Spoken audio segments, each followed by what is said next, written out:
जजिस के बारे में एक हदीस पेश खिदमत है। ये हदीस अबू दाऊद में रकम है। हज़रत बुरैदा रज़ी अल्लाह ताला अन्हो कहते हैं कि रसूल खुदा सल्लल्लाहु अलैहि वसल्लम ने फरमाया कि जजिस यानी काजी की 3 अक़साम हैं। उनमें से सिर्फ़ एक किस्म का काजी जो है वो जन्नत में जाएगा, बाकी 2 अक़साम को जहन्नम वासिल कर दिया जाएगा। पहली किस्म का काजी जो कि जन्नत में जाएगा वो होगा जिसने के केस सुना, फिर उसके बाद कानून के मुताबिक फ़ैसला दिया, वो काजी जन्नत में जाएगा।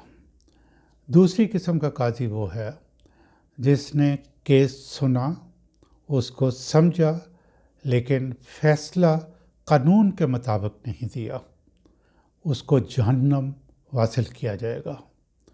तीसरी किस्म का काजी वो है जिसने कि केस को अच्छे तरीके से समझा ही नहीं और फ़ैसला दे दिया, उसको भी जहन्नम रसीद किया जाएगा। नाज़रीन, जो लॉ के शोबे से ताल्लुक़ रखते हैं, जो जज साहिबान हैं, जो इवन सिविल सर्विस में हैं और फ़ैसले करते हैं, वो ये हदीस अच्छे तरीके से याद कर लें।